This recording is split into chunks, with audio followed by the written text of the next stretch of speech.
Assalamualaikum warahmatullahi wabarakatuh, teman-teman sekalian. Hari ini kita sudah sampai pada bagian pembahasan mengenai tata cara pembagian harta warisan. Yang akan kita mulai dengan bagaimana sih urut-urutan pembagian harta waris. Jadi setelah ada yang meninggal atau pewaris atau almarhum meninggal, itu urut-urutannya seperti apa sampai nanti dilakukan pembagian harta warisan. Nah, yang pertama, urut-urutan pembagian harta warisan sebagai berikut. Pertama, setelah ada yang meninggal atau pewaris ya istilahnya, itu ditentukan dulu penanggung jawabnya. Penanggung jawab ini lebih baik diambilkan dari ahli waris yang paling utama, terutama anak ya kalau sudah dewasa. Atau kalau yang meninggal masih kecil ya penanggung jawabnya ayah. Atau kalau yang meninggal istri penanggung jawabnya suami. Penanggung jawab ini artinya ahli waris yang sekaligus juga memimpin proses pembagian harta waris. Meskipun nanti pada prakteknya misalnya di antara ahli waris itu dirasa kurang mumpuni ya dalam proses pembagian warisan, nanti bisa melibatkan ustadz atau tokoh masyarakat setempat. Ini jika dilakukan di luar jalur pengadilan agama. Dan kalau bisa diselesaikan secara kekeluargaan, dibagi secara kekeluargaan, tidak perlu diselesaikan di pengadilan agama. Jadi yang pertama ditentukan dulu penanggung jawabnya. Kemudian yang kedua, ditentukan dulu harta pewaris ya. Harta yang dikelola oleh pewaris atau almarhum-almarhumah itu apa saja. Baik berupa uang, berupa tabungan, aset, atau benda-benda berharga yang lain, termasuk juga semua benda sebenarnya, bahwa nanti benda ini akan dibagi atau menjadi benda yang akan diwariskan atau sekedar disepakati oleh keluarga dihibahkan kepada siapa gitu atas kesepakatan ahli waris. Nah, yang penting dipilah-pilah dulu hartanya. Berikutnya adalah yang ketiga, ditentukan siapa saja ahli warisnya, baik laki-laki maupun perempuan. Dan ini dikoordinir oleh penanggung jawabnya tadi yang disebut di awal. Ditentukan siapa saja ahli warisnya, baik laki-laki maupun perempuan, di list ya semuanya. Tidak harus disampaikan atau dipanggil semua ahli warisnya, karena nanti pada prakteknya tidak semua ahli waris mendapatkan bagian. Ya. Ada ahli waris nanti yang terhalang. Jadi yang penting ini di list dulu atau didaftar dulu. Berikutnya yang keempat adalah dikeluarkan zakat atau fidyah jika ada ya.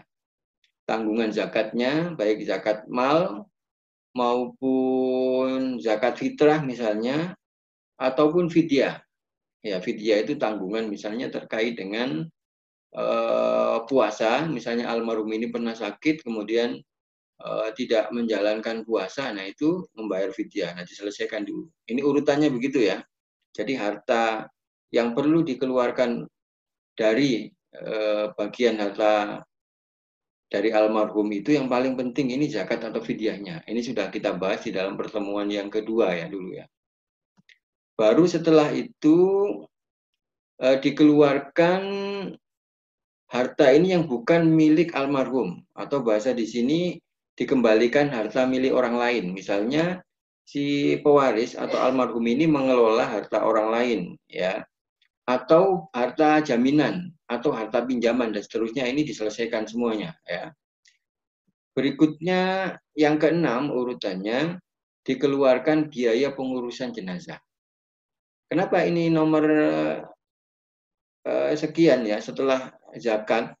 Karena bisa jadi biaya pengurusan jenazah ini nanti bisa ditanggung oleh ahli warisnya. Jadi ini kalau berdasarkan kitab yang dulu pernah kita kaji, itu biaya pengurusan jenazah bahkan tidak di awal ya, tapi setelah dikeluarkan zakatnya. Sekali lagi bisa juga memakai harta keluarga, tidak semuanya harus memakai harta almarhum atau pewaris. Berikutnya dibayar utang piutang. Ya, kalau mempunyai tanggungan utang, maka sebelum proses pembagian waris atau sebelum harta itu dihitung sebagai harta warisan itu dikeluarkan terlebih dahulu untuk utang piutang. Nah, akan tetapi jika utang piutang ini melebihi jumlah harta yang dimiliki oleh almarhum, maka ahli waris hanya menanggung bagian yang sudah di cover atau dibayar oleh harta dari pewaris ya yang tersisa. Jadi ahli waris tidak menanggung semua beban utang dong ya. Tapi apabila semua harta sudah dikeluarkan untuk utang, berarti ahli waris ini meninggal dalam keadaan tidak mempunyai harta yang akan diwariskan kepada, pewaris akan pewaris meninggal dalam keadaan tidak meninggalkan harta sedikit pun ya kepada para ahli waris karena sudah dikurangi hutang-hutang. Berikutnya dikeluarkan wasiat ya jika ada ya, tapi maksimal sepertiga untuk selain ahli waris. Di dalam kajian fikih Indonesia kemarin yang di dalam kompilasi hukum Islam itu bahkan ditetapkan jika punya anak angkat misalnya atau ayah angkat yang itu kan bukan bagian dari ahli waris. Nah, maka nanti diambil sebagian tentunya dengan sepengetahuan para ahli waris ya, dikeluarkan sebagian untuk anak angkatnya. Bisa jadi juga disamakan dengan anak-anaknya nanti kira-kira ya. Tapi ini bukan warisan ya, tapi ini wasiat. Ya, kalau di dalam istilah kompilasi hukum Islam itu wasiat wajibat.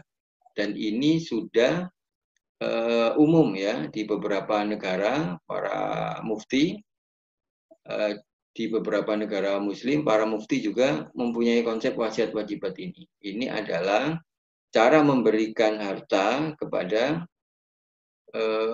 selain ahli waris yang mempunyai hubungan yang sangat dekat dengan almarhum. Sudah pernah kita bahas dalam pertemuan sebelumnya. Berikutnya dikeluarkan atau dibagi harta bersama atau kongini. Jadi harta bersama itu adalah harta yang dimiliki bersama oleh suami dan istri. Ya. Nah, harta bersama itu selain harta bawaan atau harta yang memang benar-benar punya salah seorang di antara pasangan suami dan istri. Ya, itu dipisahkan dulu. Jadi jatuhnya nanti yang dibagi itu adalah selain harta bersama. Nah, pertanyaannya gini, kalau misalnya yang meninggal suami, kemudian istri menganggap semuanya harta udah di hartanya itu milik suami semuanya atau milik ayahnya ya dari anak-anaknya, dan istri tidak kemudian ingin mendapat bagian khusus dari harta bersama itu, dianggap semuanya harta suaminya ya tidak masalah.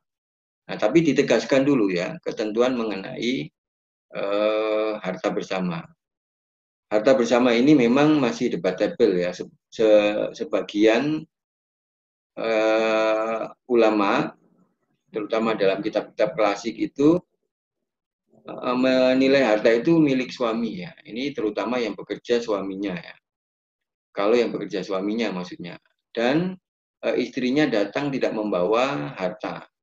Nah, tapi di dalam konsep fikih modern, konsep fikih kewarisan modern yang sudah terjadi perubahan macam-macam ya, termasuk kadang-kadang istri bekerja dan bahkan pekerjaan istri di rumah tangga itu dianggap sebagai bagian dari kerjaan, sehingga semua penghasilan yang diperoleh setelah menikah itu dianggap menjadi milik bersama. Maka sebelum diwaris itu harta dibagi dua dulu, di separuhnya buat istri, separuhnya lagi diwaris untuk semua ahli waris termasuk istri atau suami ya, tergantung yang meninggal siapa. Nah, tapi kecuali kalau misalnya istri atau suami menganggap oh harta ini udah milik almarhum dibagi sesuai dengan ketentuan waris, berarti tidak ada harta bersama ataupun gini gitu. Nah, berbeda nanti kalau kewarisannya diselesaikan di pengadilan agama, maka ketentuan tentang harta bersama ini otomatis berlaku ya. Berikutnya yang ke-10, ditentukan sisa harta. Ditentukan sisa harta setelah dikeluarkan semuanya tadi ya. Kemudian dinominalkan dalam bentuk uang. Jadi aset-aset yang masih tersisa dikumpulkan dan dinominalkan dalam bentuk uang. Meskipun nanti pada saat proses pembagian tidak harus semua harta ini dijual. Ini dikalkulasi dalam bentuk uang ini agar mudah untuk menghitung. Pada prakteknya nanti misalnya ya, ada ahli waris, katakan ibu dan anak yang bungsu, biasanya kan menempati rumah ya, kalau yang meninggal laki-lakinya menempati rumah, dan perangkatnya ya. Kalau sekiranya rumah dan perangkatnya itu dinilai lebih tinggi dari semestinya bagian yang menempati rumah itu, maka nanti diatur penyelesaian misalnya. Misalnya yang menempati rumah itu nanti menambah atau membayar sekian dalam waktu sekian, itu ada kesepakatan. Pada intinya, dinominalkan dalam bentuk uang ini tidak kemudian dijual semuanya, tapi untuk mempermudah dalam proses penghitungan. Berikutnya adalah ditentukan siapa saja ahli waris yang mendapat bagian atau tidak terhijab. Kemudian ditentukan bagian-bagiannya. Sudah kita pelajari kemarin. Jadi tadi disampaikan di awal, pada saat pendataan itu tidak perlu semuanya ahli waris didatangkan dulu. Ya, karena nanti ada kemungkinan ahli waris yang ada ahli waris yang tidak mendapat bagian. Misalnya jauh-jauh dari luar kota kemudian diundang ternyata terhijab. Ya, maka yang terpenting itu adalah penanggung jawabnya. Yang kalau memang merasa tidak kompeten di dalam pembagian harta waris nanti bisa melibatkan ustadz atau tokoh agama setempat. Jadi ditentukan siapa ahli waris yang mendapatkan bagian atau tidak terhijab dan ditentukan bagian-bagiannya. Nah, berikutnya yang terakhir dilakukan pembagian harta warisan. Nah, juga ada satu poin ya, yakni dilakukan kesepakatan-kesepakatan misalnya. Setelah pembagian harta waris itu dilakukan kesepakatan-kesepakatan dan bahkan pengurusan dokumen formal. Tapi ini setelah tahap pembagian harta warisan. Untuk contoh-contohnya, insya Allah akan kita bahas pada pertemuan yang akan datang ya. Contoh-contoh dimulai dari contoh yang sederhana, kemudian ada contoh kasus-kasus khusus, misalnya aul dan rod ya, ada istilah itu ya, di mana pembilang itu lebih besar atau lebih kecil dari penyebut atau asal masalahnya, nanti kita bahas. Juga ada pada kasus-kasus khusus ya, ada pertanyaan-pertanyaan banyak, saya juga mengoleksi banyak pertanyaan yang diajukan ke pengadilan agama, yang diajukan ke Kementerian Agama, dan kebetulan saya diminta bantuan untuk menjawab ya beberapa masalah itu. Saya punya koleksi permasalahan yang ada di masyarakat yang kira-kira penting untuk dibahas. Sekaligus nanti terakhir juga kita akan membahas model kewarisan yang dilakukan di pengadilan agama. Jadi kenapa sih perkara waris itu masuk ke pengadilan agama? Dan biasanya seperti apa yang masuk ke pengadilan agama? Serta bagaimana prosesnya akan kita bahas pada pertemuan yang akan datang. Terima kasih. Assalamualaikum warahmatullahi wabarakatuh.